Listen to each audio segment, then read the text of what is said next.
Hi, my name is Sjöberg, and I have the honor of presenting Raman Spectra-based agglomerative clustering for the tumor detection in glioma samples.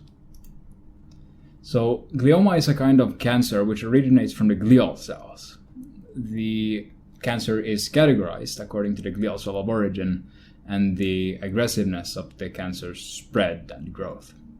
The most aggressive form of glioma is glioblastoma, and it has dismal survivability among the patients suffering from it.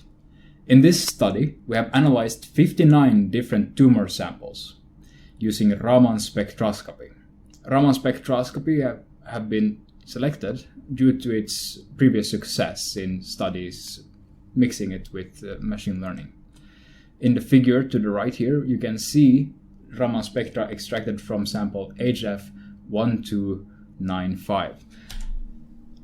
So, for each sample then, we have several spectra extracted. This is done by extracting the Raman spectra from one point in the sample and then moving the laser 1 unit to the side and scanning that part until we have width times height amounts of spectra for each sample.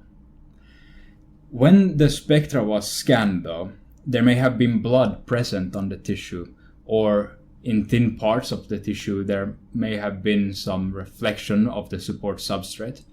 There may also have been necrotic cells in the tissue. All of these spectra should now be discarded because they do not provide the information that healthy tumor spectra give. In order to detect these spectra, we defined the frequency criterion, which is defined for just 10 frequencies on the spectrum. However, we wonder if other frequencies might not also be characteristic of non-tumor spectra, and so we decided to use machine learning to detect non-tumor spectra and tumor spectra. In order to do this, we use hierarchical clustering, and more precisely, agglomerative clustering. Agglomerative clustering begins by assigning each point, in this case a spectrum, its own cluster. We then merge the clusters agglomeratively until a set number of clusters remain. The distance between clusters is calculated using Euclidean distance, and the clusters are merged if the linkage criterion is fulfilled. In this case, we use the Ward linkage criterion, which merges two clusters if the intervariance among different samples within the potential cluster remains minimal compared to other possibilities of merging. On this slide, we see a comparison between the results of agglomerative clustering and the frequency criterion. In the images to the right, the yellow color corresponds to healthy tumor tissue, while the darker spots are outliers, that is blood or the support substrate or even necrotic cells.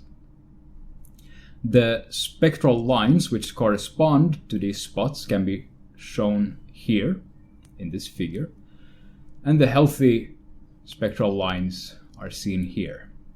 We can note that the non-tumor spectra detected by agglomerative clustering and the tumor spectra classified by the frequency criterion have one spectra at least in common, which is this spectra with a downward slope towards the end of the spectrum. The frequency criterion categorizes this as healthy spectra. However, agglomerative clustering recognizes that it differs from the majority, and so it labels it as an outlier.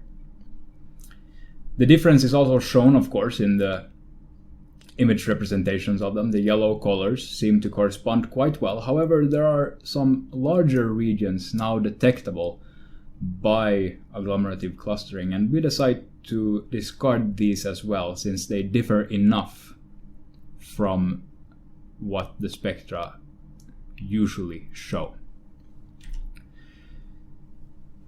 This kind of analysis is then performed on all spectra available to this study, and we found that the average accuracy when comparing the frequency criterion and the agglomerative clustering results We gain an average accuracy of 90.3%.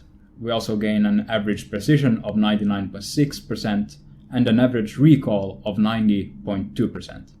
We conclude from these results that agglomerative clustering is very effective when it comes to differentiating between tumor and non-tumor spectra in glioma samples. Thank you very much for watching.